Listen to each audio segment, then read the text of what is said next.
Everyone. तो आज हम करेंगे कक्षा 10वीं का गद्य खंड का चैप्टर 4। ठीक है, तो लेसन 4 का नाम है मानवीय करुणा की दिव्य चमक। तो इसमें फादर कामिल बुल्के जो हैं उनके बारे में यहाँ पे जो सारा लेखक हैं इसके सर्वेश्वर दयाल सक्सेना जी, उन्होंने फादर कामिल बुल्के के बारे में इस पाठ में बताया है कि वो किस तरह से भारत में आए, उन्होंने भारत में आकर क्या क्या काम किए, हिंदी भाषा के प्रति उनका कितना योगदान रहा और उनकी मृत्यु किस प्रकार हुई। तो ये है फादर कामिल बुल्के। तो और पाठ के नाम से ही हमें पता चल रहा है कि मानवीय करुणा की दिव्य चमक। अब मानवीय करुणा मीन्स कि मानव के जीवन को प्रेरणा देने लायक कोई व्यक्ति। ठीक है, मानव के जीवन को प्रेरणा देने लायक कोई व्यक्ति, उससे संबंधित ये जो भी हमारी संस्मरण है, ठीक है, उससे संबंधित है ये। तो इसमें जो लेखक है उन्होंने इंसान के अंदर छिपी भावनाओं को चमकाने का कार्य जिस व्यक्ति ने किया है वो है फादर कामिल बुल्के। जो इंसान है उनके अंदर जो भावनाएं होती हैं, छिपी भावनाएं, उनको चमकाने का जो कार्य किया है वो किया है फादर कामिल बुल्के जी ने। तो सर्वेश्वर दयाल सक्सेना जी ने हमें इनके बारे में बताया है। पाठ शुरू करने से पहले मैं आपको बता दूं कि जो फादर कामिल बुल्के हैं वो बेल्जियम में रहते थे और किस तरह से उन्होंने हिंदी भाषा के प्रति अपना योगदान दिया, हिंदी भाषा को वो बहुत मानते थे। ठीक है, सो पाठ शुरू कर रही हूं। बेल्जियम के रैम्स चैपल में जन्मे फादर बुल्के बचपन से ही अत्यंत संवेदनशील थे। इनके स्वभाव की प्रमुख विशेषताओं शांति, करुणा, ममता को देखकर मां ने बचपन से ही इनके बड़े होकर सन्यासी बनने की घोषणा कर दी थी। अब जो फादर बुल्के हैं वो कहाँ पे रहते थे?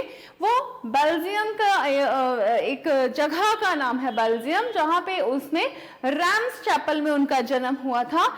और उनकी जो सारी विशेषताएं थी, जैसे वो शांति थी उनमें बहुत ज्यादा, करुणा थी उनमें बहुत ज्यादा, ममता थी उनमें बहुत ज्यादा, वो हमेशा दूसरों के बारे में सोचते थे। अपना कोई भी कार्य करने से पहले वो दूसरों के बारे में सोचते थे।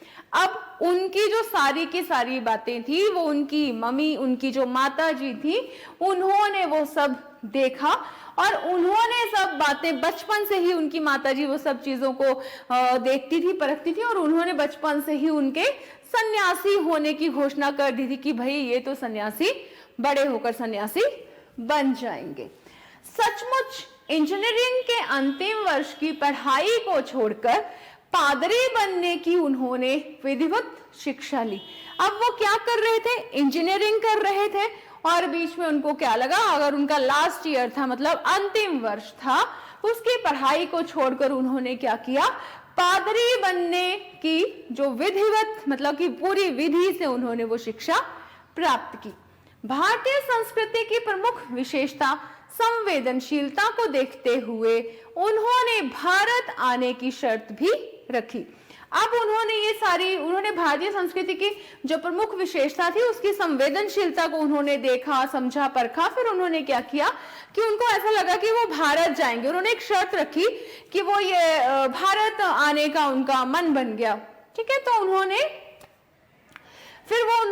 जब भारत आने की शर्त रखी तो उन्होंने भारत आने का मन भी बना लिया, शर्त भी रखी थी, तो वो भारत आ गए।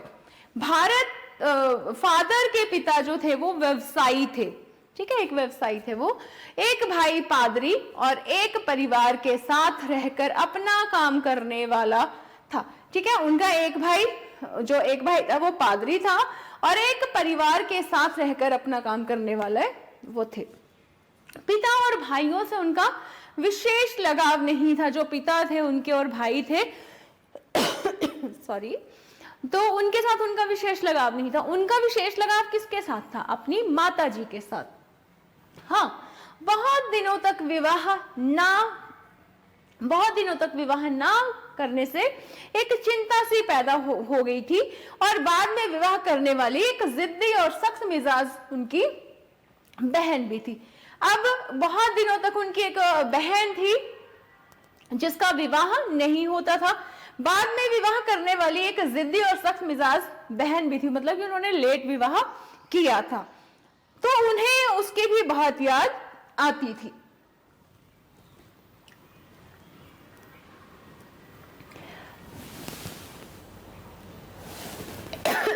तो उसके पत्रों को वे अपनी मित्रा रघुवंश को दिखाते रहते थे।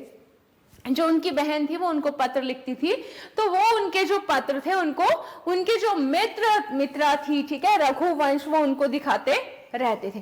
भारत आने पर जिसैट संघ में 2 साल तक फादर बुल्के ने पादरियों के बीच धर्माचार की पूरी शिक्षा ली, ठीक है। उन्होंने क्या किया, जब वो भारत आ गए, फिर जिसैट संघ था वहां पे उन्होंने 2 साल की पूरी विधि से उन्होंने पादरियों के बीच रहकर धर्म के अनुसार, ठीक है, शिक्षा प्राप्त की। 9 वर्ष तक वो दार्जिलिंग में रहकर अध्ययन किया, उन्होंने अध्ययन का कार्य किया। कलकत्ता में रहते हुए बीए और इलाहाबाद से एमए की परीक्षाएं उन्होंने उत्तीर्ण की। अब ये चीजें आपको ध्यान रखने लायक हैं कि उन्होंने कलकत्ता में क्या किया, उन्होंने कलकत्ता में बीए किया और इलाहाबाद से उन्होंने एमए की शिक्षा, अपनी जो भी उनकी परीक्षाएं थी वो उत्तीर्ण की थी। प्रयाग विश्वविद्यालय के हिंदी विभाग से सन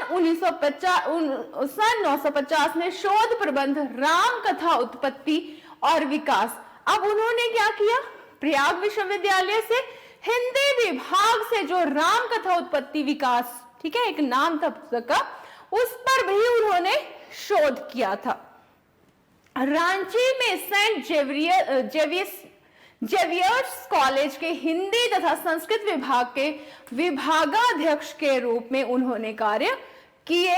उन्होंने मातृलिंग के पश्चात नाटक ब्लू वर्ड का रूपांतर नील पंछी के नाम से भी किया। उन्होंने एक ब्लू वर्ड नाटक था जो कि इंग्लिश में था, फिर उन्होंने उसका रूपांतर किया हिंदी में, जिसे नील पंछी का नाम भी दिया गया। बाइबल का अनुवाद किया उन्होंने, बाइबल सुना होगा आपने, है ना, तो बाइबल का अनुवाद भी उन्होंने हिंदी में किया। एक अंग्रेजी हिंदी कोश भी तैयार किया, उन्होंने एक अंग्रेजी से हिंदी में शब्दकोश भी तैयार किया था। और उन्होंने हिंदी के प्रति अपना बहुत प्रेम प्रकट किया था। फादर भारत में रहते हुए 2-3 बार ही अपने देश बेल्जियम गए थे। फादर भारत में आ गए तो वो ज्यादा टाइम अपने देश में वापस नहीं गए थे, वो हार्डली 2 और 3 टाइम्स अपने देश में वापस गए थे। अब पार्ट में फादर जो है, लेखक का परिचय फादर से इलाहाबाद में रहते हुए हुआ था। लेखक का परिचय कहाँ पे हुआ था फादर के साथ? इलाहाबाद में, और दिल्ली आने पर भी वो बना रहा। मीन्स कि उनका आपस में बातचीत होती रहती थी, आपस में दोनों टच में रहे। तो परिमल में हुई मुलाकातों के दौरान उनके महान वो व्यक्तित्व से वो प्रभावित हो गए थे और उनके एक पारिवारिक संबंध बन गए थे। वो उनसे बहुत ज्यादा प्रभावित हुए थे और उनके अच्छे फैमिली रिलेशन बन गए थे। नीली आंखों वाले गोरे रंग के फादर अपनी माई भारती और उनकी भूरी दाढ़ी के साथ लंबे सफेद चोगे में लिपटे रहते थे। लंबा सफेद चोगा मीन्स कि पूरा, आपने देखा ना फादर की ड्रेस कैसी होती है, ऊपर से नीचे तक पूरा वो उस चोगे में लिपटे रहते थे। ईश्वर में उनकी गहरी आस्था थी, ईश्वर को बहुत मानते थे, बहुत आस्था थी उनकी। सभी के प्रति उनमें वात्सल्य उमड़ता रहता था, सभी के प्रति उनमें मतलब बहुत प्यार रहता था। वे हंसी मजाक और गोष्ठियों में शामिल होते थे। वो हंसी मजाक बहुत करते थे, सबके साथ मिलजुल कर वो रहते थे। गंभीर बहसों में, चर्चाओं पर वे वाक राय देते थे।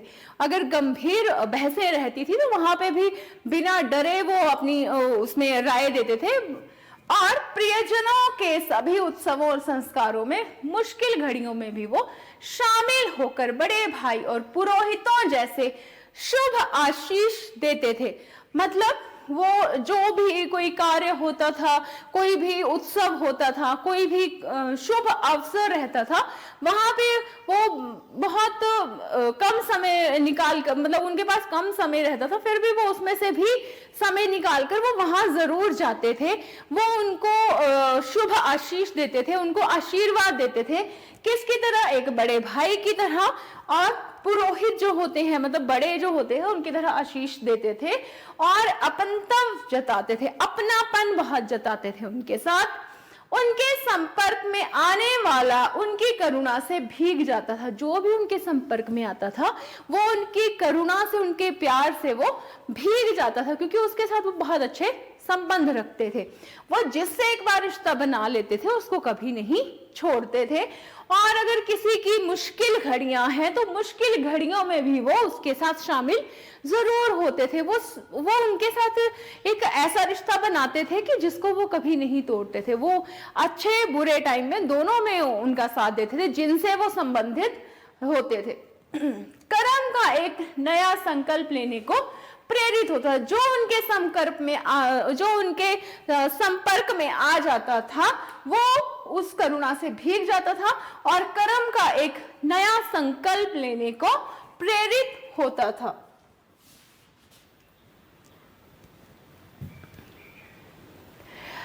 लेखक जो थे वो 35 वर्ष तक फादर से अपनत्व का वरदान उनको मिला था। लेखक के साथ वो 35 वर्ष तक फादर के साथ वो रहे थे, उनको बहुत ज्यादा अपनापन मिला था उनसे। लेखक इलाहाबाद की सड़कों पर साइकिल चलाते फादर के पास दौड़कर चला आता था, उनकी साइकिल रोक देता और अपने पढ़ने की जानकारी देता था। अब लेखक को 35 वर्ष तक फादर के साथ अपनेपन का उसको वरदान मिला था और लेखक जो थे वो इलाहाबाद की जब सड़कों में वो साइकिल चलाते थे तो फादर के पास वो दौड़कर चले आते थे और उनकी साइकिल वो रोक देते थे और अपनी जो भी उन्होंने पूरे दिन में पढ़ा रहता था, जो भी उन्होंने किया होता था, वो उनको अपनी जानकारी देते थे। परंतु वे कभी आवेश में नहीं आते थे, कभी भी उसको क्रोध नहीं करते थे, गुस्सा नहीं करते थे। ठीक है। लेकिन लेखक ने अपने पुत्र को पहली बार अन्न खिलाए जाने के संस्कार के अवसर पर फादर को बुलाया। अब लेखक का जो पुत्र था, ठीक है, तो जैसे छोटे बच्चों को जब खाना खिलाते हैं पहली बार तो एक फंक्शन का आयोजन किया जाता है ना, एक तो संस्कार था, एक फंक्शन था, एक ठीक है, उसने अपने घर में एक आयोजन किया था, तो वहाँ पे फादर बुल्के को भी बुलाया गया था। तो फादर बुल्के जो थे उस अवसर पर फादर की आंखों में तैरते वात्सल्य का उन्होंने अनुभव किया था।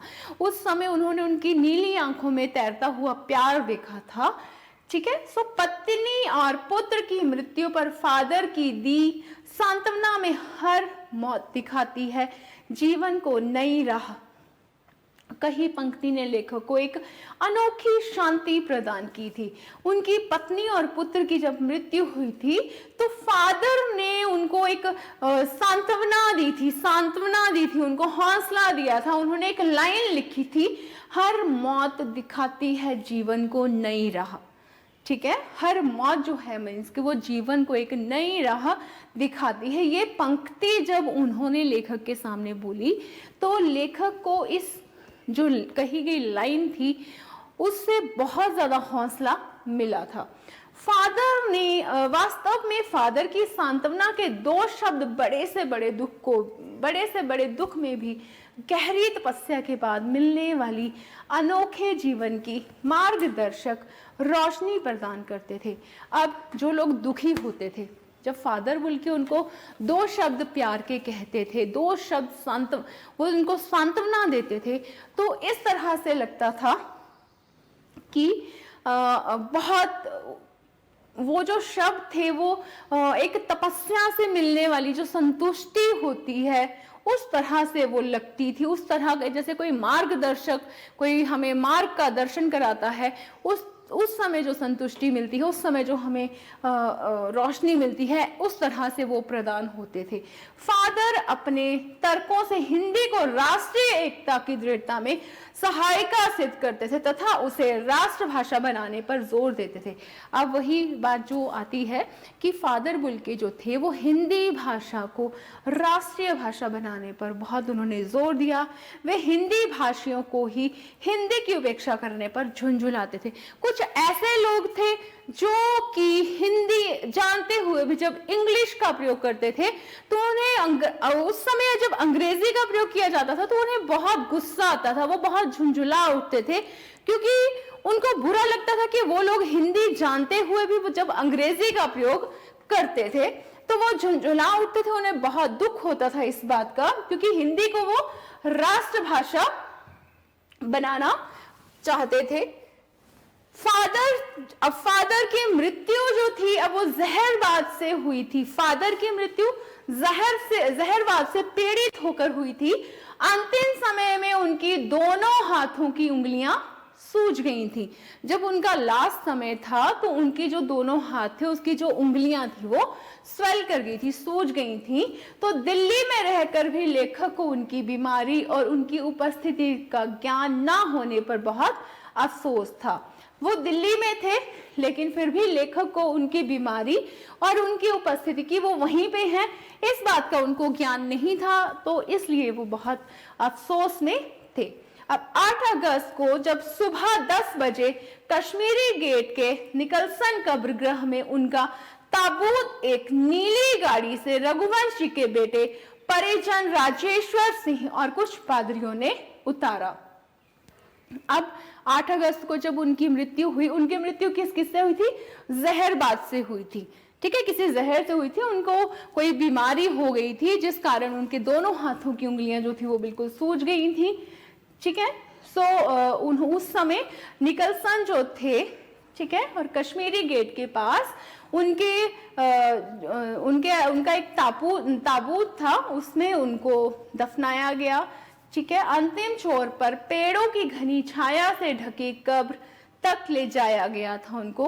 उपस्थित लोगों में जनेंद्र कुमार, विदेंद्र, स्नातक अजीत कुमार, डॉक्टर निर्मला जने, इलाहाबाद के प्रसिद्ध विज्ञान शिक्षक सत्य प्रकाश, डॉक्टर रघुवंश, मसीही समुदाय के लोग, पादरीगण थे वहां पे, क्योंकि वो जो फादर बुल्के थे वो खुद भी पादरी थे। उन्होंने, जैसे मैंने आपको शुरू में बताया कि उन्होंने इंजीनियरिंग की पढ़ाई छोड़ के उन्होंने निश्चय कर लिया था, फिर वो उन्होंने पूरी विधि से शिक्षा ली थी।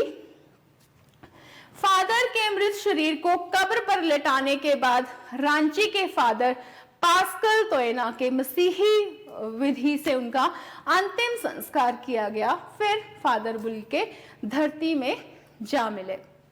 ठीक है, तो यहाँ पे फादर बुल्के के बारे में हमने बात की। फादर बुल्के अगर हम बात करें तो जो लेखक हैं यहाँ पे वो एक स्मृति संस्करण है, ये उनकी याद में है, क्योंकि ये जो कहानी है ये जो उनकी यादों से ली गई एक कहानी है, इसलिए ये एक स्मृति संस्करण है। Thank you.